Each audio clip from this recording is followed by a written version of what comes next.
Hello, everyone, and welcome to another episode of the Clinical Pharmacist podcast. We are continuing our clinical review series. Today's topic is all about heart failure. I'm your host, Ruhina Kassam, and as always, I have my lovely co-host with me, Ruhina Kassam. Ruhina, welcome.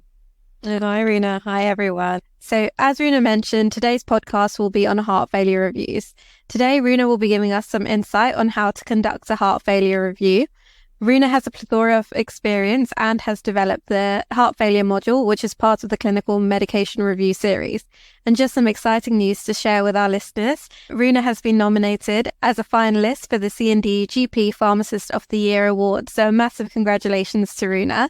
For our audience who may not know, Ruhina, tell us a little bit about yourself and how you came to develop this program. Sure, absolutely. So I know today's a little bit different. Tables are turned and I'm being asked the questions. So just to start off with, for those of you who don't know me, I've been a pharmacist for about 10 years now, and I've been working in primary care for about 6 of those years. I am an independent prescriber and I have been working in primary care ever since. I've been doing a number of things such as managing chronic condition reviews and minor illnesses. I've been working in practice and remote. I've also been dealing with heart failure management in practice as well. And in my current role, where I have been in the last few years, I am the clinical lead and I'm also the founder of Clinical Pharmacist Academy, where I help to develop training programs. I see where the needs are for the pharmacists that we work with, and also the pharmacists in the public sphere as well. Have a look at some of those learning needs and those training gaps and try to develop training to help upskill our fellow pharmacists. Through speaking to pharmacists and supporting them with their clinical needs in practice, I found that pharmacists were quite apprehensive when it came to conducting heart failure reviews. And I felt like it was one of the areas where pharmacists did need a lot of support. So I've read various guidelines. I've also got first-hand experience in managing heart failure patients. So I helped develop the heart failure training program, which is one of the modules of the clinical medication review series, as you said, Ruhina. So, that's me. And perfect. Thank you, Ruhina. So it seems like you've got quite a lot of experience there. And I think this works hand in hand with you supporting a lot of our pharmacy team as well. So I know quite a few members of our team often reach out to us where they have struggles with heart failure reviews. Either they've not done them before or they're new to practice and they've come across their practice wanting them to do heart failure reviews. So it's been really, really useful in order to help to develop our team as well. So Ruhina, could you just explain to our listeners, why should pharmacists get involved with heart failure reviews? Yeah, absolutely. So we know there's been a lot of change with cough indicators, especially in the last few months. But actually, you'll be glad to know that when it comes to heart failure, the cough indicators actually haven't changed. So there's still a lot of cough points associated with conducting, a thorough heart failure review. And it actually carries one of the highest cough points per indicator or condition.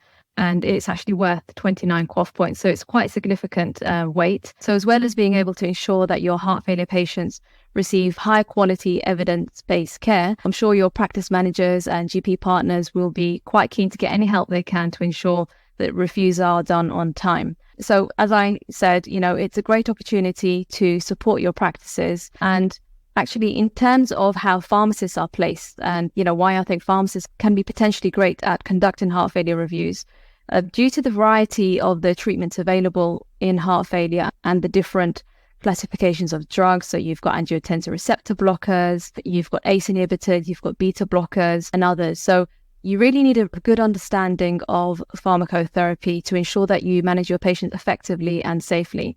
And I think after doctors, pharmacists are best positioned for this.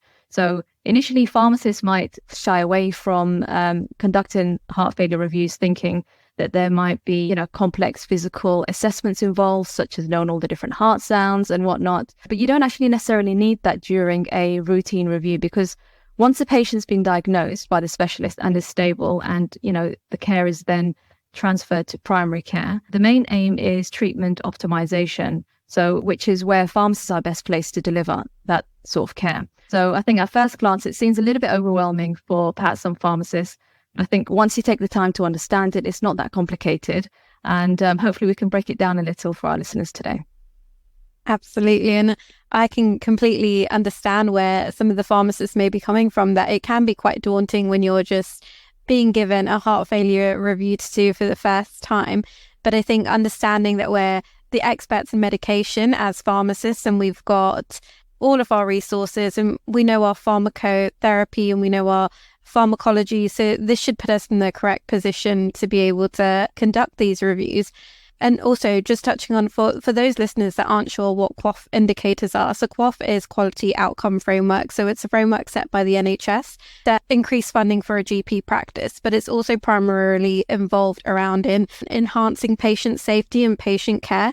So especially in this area, we're looking at patients specifically to do with heart failure. So leading on to that, Ruhina, what is heart failure? Okay, so heart failure is defined by NICE as a complex clinical syndrome of symptoms and signs that suggest that the efficiency of the heart as a pump has been impaired. And these symptoms are things like shortness of breath, tiredness, and swelling in your ankles or legs. So those are the most common symptoms. This is normally caused by a structural or functional abnormality of the heart. So that's heart failure in a nutshell. Perfect. And how is it diagnosed, and how much does the pharmacist get involved at this stage? Okay, so typically a patient may present to the GP or yourself if you happen to see the patient with symptoms of heart failure. And as I said, the most common examples being shortness of breath or bilateral ankle swelling. And then the GP or yourself, who, you then go on to refer to the GP, may request a number of investigations, including a blood test for BNP. So you may have heard of this before. This is brain natriuretic peptide, and this is the main marker for heart failure in the blood test. And if this is elevated, the GP will then refer the patient to cardiology for an echocardiogram. And through this echo, this will confirm the diagnosis of heart failure if it's present by assessing a number of factors such as valve function, wall thickness, and most specifically, ejection fraction. And depending on this ejection fraction calculation, heart failure is classified into two main groups. So there's something called preserved ejection fraction and left ventricular systolic dysfunction. So preserved ejection fraction is when the ejection fraction is more than 50%. So these patients may have symptoms of heart failure, but their ejection fraction is actually preserved. And then the other group, which I mentioned, is LVSD. This is, as I mentioned, left ventricular ejection fraction when it's less than or equal to 40%. And almost half of patients with heart failure have LVSD. And then somewhere in between these two groups is another subgroup, which you may have heard of, which is called mildly reduced ejection fraction. So that's how it's diagnosed and that's how it's classified. And as I said, pharmacists, as you can see, don't necessarily get involved too much in a diagnosis, but it's important to be able to recognize those sort of typical symptoms so that you can refer if need to. And then the patient can go on to get their echocardiogram and confirm the diagnosis if it is present. Perfect. Thank you, Ruhina. So I think it's really important to see that you've got three main types there. So knowing that you've got these three main types, Ruhina, how would you review someone that has got heart failure?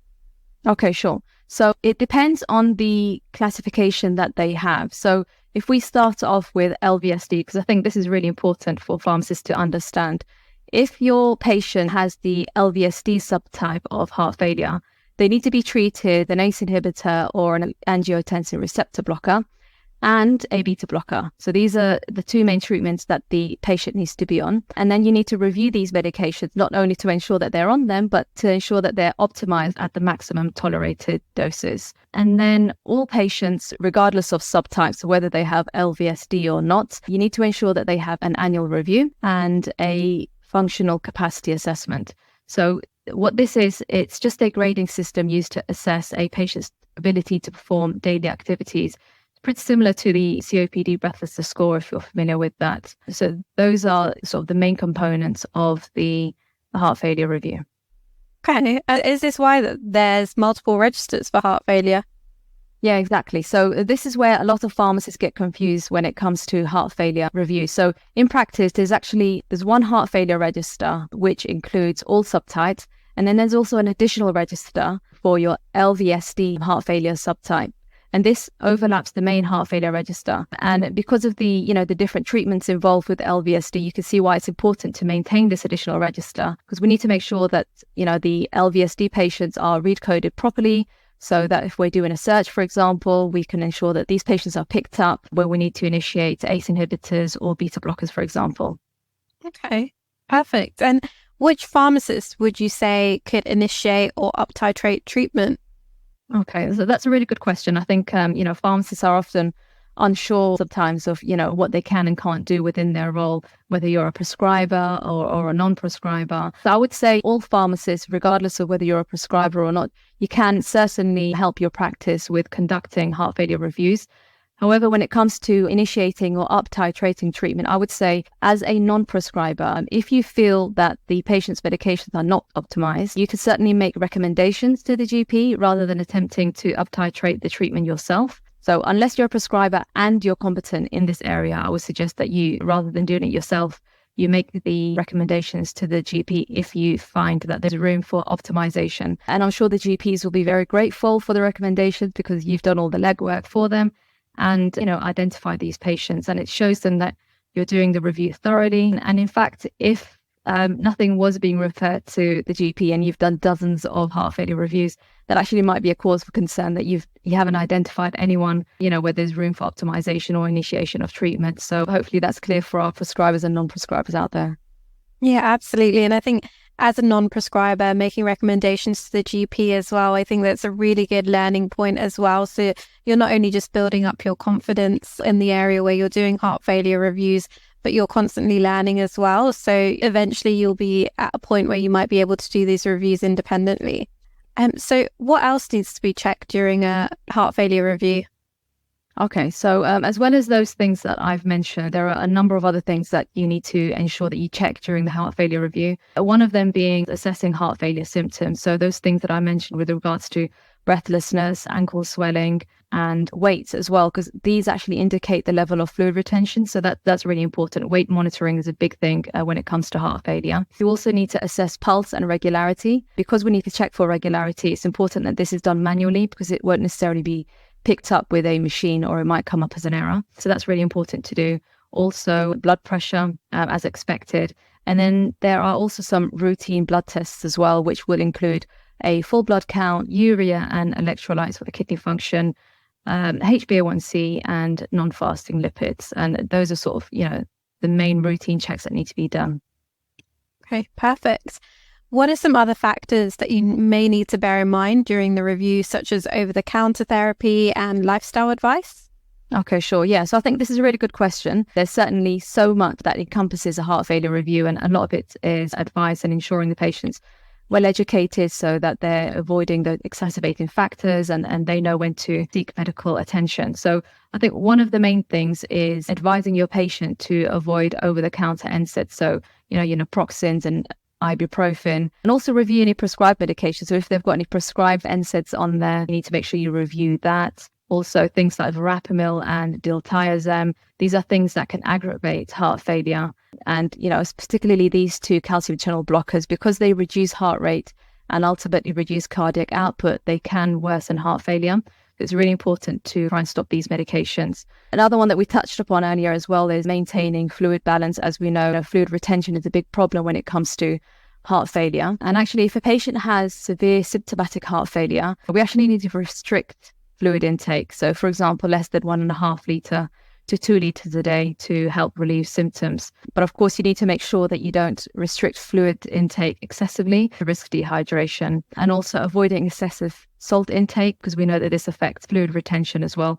The more salt you have, the worse the fluid retention will be. Another thing would be to ensure that you counsel your patient with regards to sick day rules to reduce the risk of acute kidney injury, especially if they're on things like ACE inhibitors or ARBs or dapagliflozin, those sorts of medications. And then some other general things like, smoker cessation, if relevant, and alcohol consumption. But those are just some of the considerations. There are others, such as ensuring that immunizations are up to date. But yeah, that's pretty much it. Thank you for that, Ruhina. You certainly have a lot of insight into this area, and I've learned a lot just listening to you now. Do you have any final thoughts for our listeners at all? Yeah, sure. So we know that heart failure is quite a big area. And I think a lot that can be said, but fortunately in the limited time that we do have, not everything can be covered. But hopefully, this has given you some idea of what a heart failure review entails, and hopefully also inspired you to make that step and perhaps upskill yourself so that you can start supporting your practices with conducting heart failure reviews. And I would say if you've been in practice for at least a year, and you're already conducting medication reviews, I think it's a great next step for you. It's a great opportunity to expand your clinical scope, especially if you're already managing other chronic conditions like asthma and COPD. I think it's really important to understand the basics of heart failure because it can also help with differential diagnosis. I actually personally had a case where I was in practice and a patient was sent to me for a COPD review by another clinician who the patient was seen by because the clinician felt that the patient's COPD was not well controlled because they actually had shortness of breath. So I went through the red flags as you do before jumping in and up-titrating COPD treatment, just to find out if, there's other sinister causes for the shortness of breath. And I actually discovered that the patient had acute onset bilateral ankle swelling. And as soon as I heard that, I just, the first thing that popped into my mind was heart failure. So obviously, after investigating some more, I felt that, this certainly could be heart failure rather than a case of deteriorating COPD. So I went ahead and, booked the patient in for an urgent blood test for BNP, which, as I said earlier, was the main heart failure marker. And when the blood test results came through, lo and behold, the patient, BNP levels were through the roof. So the patient was quickly referred to hospital. And it turned out that the patient did have heart failure and was able to receive the treatment that they needed. So I think that's just an example of not only the reason why it's important to understand, the red flags and differential diagnosis, but also some of the comorbidities that might be associated with some of the other conditions. And because I was no expert in heart failure by any means at that point, because this was a few years ago. However, because I had, a basic understanding of heart failure and I was aware of some of the signs and symptoms associated with it and how you go on and investigate for these, I was able to, make that intervention when I saw it. And as you can see, hopefully from that example, you can't always rely on other clinicians. And the other clinician was actually a locum GP. So I think we have to ensure that, I always say this to our pharmacists, whenever you see your patient, whether it's for a medication review or, you're seeing the patient for a specific chronic condition review, you can't turn a blind eye to other things. You have to make sure that you look at the patient holistically, because this may be, one of the few opportunities that the patient will have to receive the care that they need. So yeah, hopefully that gives you all some food for thought and, inspires you to go on and learn a little bit more about heart failure and start supporting your practices with heart failure reviews. And if you're interested in learning more about heart failure, I would encourage you to have a look at our academy. As Ruhina mentioned earlier, we have a module on heart failure, which is part of the clinical medication review series. It's pretty concise and it teaches you everything you need to know for how to conduct a comprehensive heart failure review. The training goes into detail about what to do if your patient's symptomatic, what the normal ranges are for all your monitoring parameters, such as, pulse rate, blood pressure, weight, BNP levels, when to request an ECG, when diuretics should be introduced, all the different pharmacotherapies and which patients they're suitable for, which patients they may not be suitable for, and of course, when to refer and the urgency of various referrals. So yeah, I encourage everyone to have a look at that. Thank you, Ruhina. I think that was really, really informative. I think everyone listening would have learned a lot from that. And I think you can definitely see your expertise in these areas. And I think that last example was really food for thought for everyone to think about. So not only trusting your own instincts as a clinician and also doing the right and relevant checks. And I think that's really important as pharmacists get more and more involved. We've got advanced clinical practitioners out there. We've got independent prescribing pharmacists that are doing these checks as well. So always, as a clinician, look at things from the beginning, even if you do have some additional advice. So like yourself, having someone come in for a COPD review, it's really important that you do that differential diagnosis and act in the best interests of that patient and know that it might not always be a simple, straightforward up titration of one medication for a particular disease area, to look at all the possibilities as well. So I think that was really, really useful. And I think that was a really key example. So thank you, Ruhina, and thank you for everyone for listening. Thank you, Ruhina.